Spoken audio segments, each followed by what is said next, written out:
Definitely a lifestyle choice more than he is just a pet. If you leave a fox alone for 5 minutes, they will tear everything apart. They will literally eat through everything. They can just bounce off walls and bounce off cages or pens or anything. If you get to see a fox in the wild, it's a special thing. I think we could learn a lot by foxes and any other animal, but foxes are very intelligent. People, particularly young people in our cities, what do they get to see in terms of wildlife? If they're lucky, they catch that glimpse of a fox at the bottom of their driveway. Quintessentially, one of the most beautiful animals on the planet.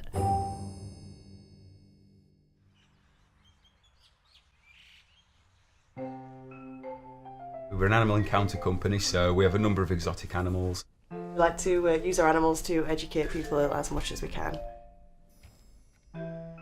We have just one fox. His name's Vince.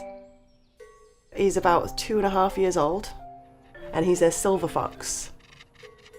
So it's the same as a red fox genetically, but his coat is a different colour. For a long time, foxes were kept in captivity for ease of management so that their fur could be harvested. Throughout this process, foxes were chosen for the colour of their pelage, so we got what we call silver foxes. So the silver fox is a farm animal. Through the trade route, they brought silver foxes over from North America and set up fur farms here in the UK. That's how they got into the UK. He couldn't be released into the wild, even if we wanted to. He really wouldn't know what he's doing. He's not genetically the same as the foxes in the wild due to being bred in captivity in fur farms for so many generations. With the silver fox, they can be used as educational animals to help raise awareness of things like fur farming. If people get to see the pet silver foxes, it gives an opportunity for us to bring that conversation up. So the benefit of them being kept is generally for education purposes. I do educational animal shows. We go from schools to birthday parties, and we get the kids to really get one-on-one with the animals. And it's really amazing to see the kids interact with these animals they never get the chance to. Around here I've got a reputation as the fox man, so every time I'm out, people are always coming up to me and they're always so fascinated with Jaeger. I have 5 at the moment.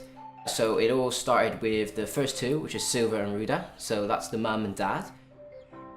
Silver is very much elusive, stays away from you, but if you've got some food, he's your best friend.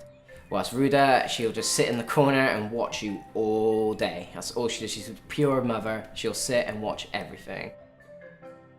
Our 2 babies are Ollie and Chloe, and also Jaeger as well. Chloe is very much, I'll hide in the corner and make sure I'm safe, and I'm just going to watch just like Mummy does. Ollie, she'll come up to you, she'll let you pet her, she'll stroke, she'll run around, she'll chase you. She's just like a little kitten. And Jaeger, he is by far our absolute favourite. Because I use him on all the shows, all the entertainment, all the education, every side of it. Jaeger is the fox that you will meet.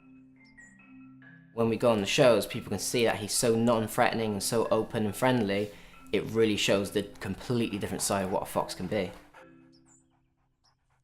So he's kind of like cat software running on dog hardware. He's quite excitable, isn't he? Yes. He's very energetic. Very energetic. He never stops to stand still. If you're not entertaining him, he is destroying something. Vince isn't as much as loving as a dog would be. He won't come up to you as much as a dog would. But then when he does, and when he rolls over onto his back, and when he gets his paws up in air, it's so much more rewarding. Yeah, that's one of the best things. When you can see he just sort of lets all his inhibitions go and he's just rolling around on the floor. That's one of the best things. Just one fox alone, you have to put a lot of hours in to gain that trust. Just spending time with them to get them to trust you as a family member. So you need to learn how to speak to him first for him to be able to speak to you. Once you develop a sort of language with him, then you can train him to do pretty much anything, can't you? And if you sit with him for an afternoon and do a couple of tricks and then do that the next day and the next day within 2 or 3 days. Yeah, it's all about consistency. If you do the same tricks every day, he'll never forget them. I think the thing I love the most about taking a fox for a walk, especially a silver fox, because a lot of people aren't quite sure, but they notice the white tip on the tail, they notice the different facial features. Most people, I just get turned heads going, what is that? What is that? But the best question I always get is, what kind of breed is that, mate? And just the best revelation is turning up, it's a fox, buddy. And he's like, what? And it's the whole surprise people that I'm actually walking a fox. Just always brings a smile to my face. It can be a bit 50-50 walking during the day because there's a lot more dogs out during the day, and then there's peak times, of course.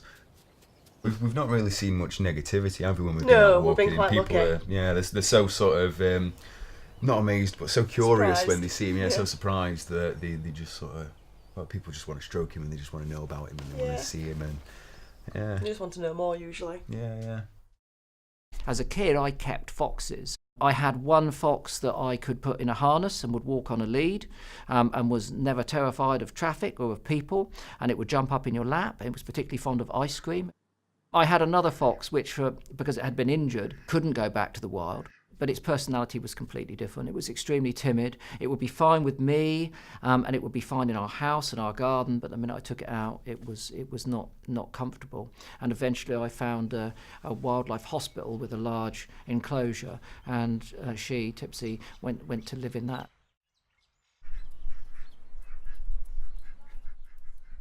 I set the sanctuary up in 2001, and since 2001 we've just had over 51,000 animals. I started with one swan and one fox. I've always liked wildlife. You never know what's coming in. There's always that bit of a risk when you go out and pick it up. You're going to get bit, you're going to get attacked, which is quite nice really, daft as it sounds, because we're only trying to help them, they don't know it.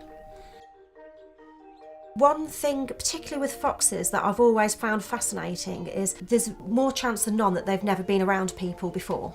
So they're injured, they're hurt, we turn up and we take them out of their comfort zone. We put them in a carrier and then we bring them back here. It's a highly stressful thing for them. But as soon as you set them up a pen, they go straight for the dog bed. And they've got no concept that that bed's meant for them. And they settle down and they pad themselves in for the night. And the next day we'll be putting bowls in there and all the volunteers will be milling around outside and they just take it in their stride. It's as if they alter their behaviour whilst they're here to allow us to look after them, which is really special.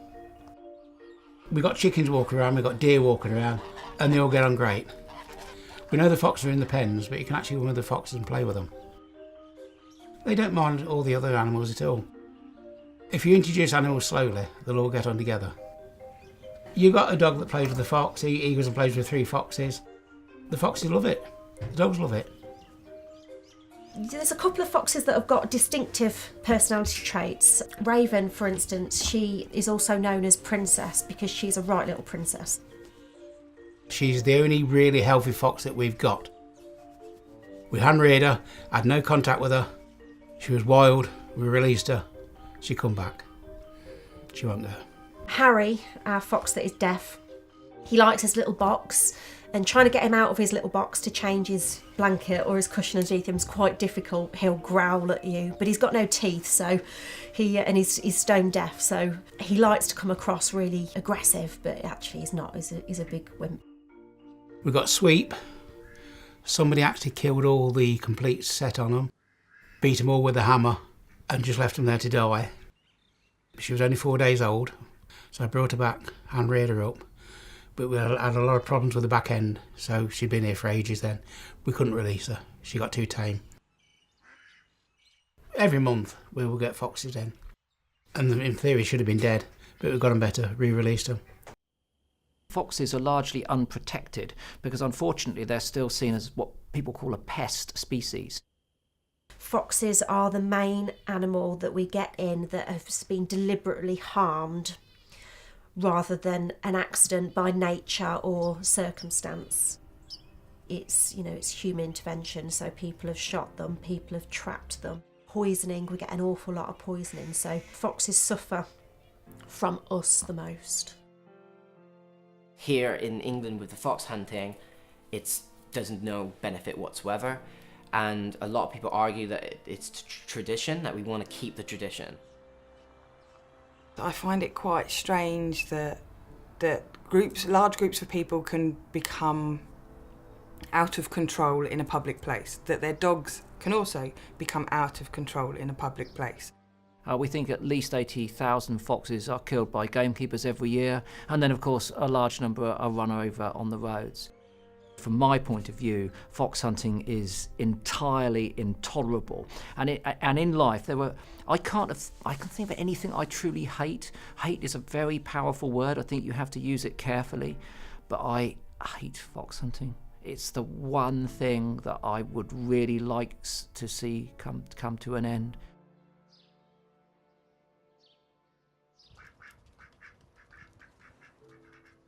The foxes here, they are part of our family. They're not classed as pets. They're part of our family now. When you put that time and effort in and all that care and attention and detail, it doesn't go unnoticed by them. They really do care. If you ever get a chance where you sit down and you think, oh, right, what am I doing now? Then you're doing something wrong. You never really get any downtime until your head hits the pillow, do you? No.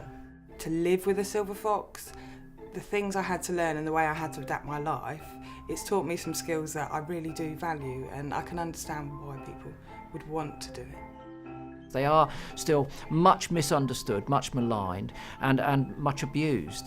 They're an essential component to the UK's ecology. Most foxes, when you release them, they stop and look back. And whether it's to say thank you or what, I don't know. But they don't just run off, they always stop and just turn around and look at us and carry on running. So it's great. We think it's a thank you, that's how we take it.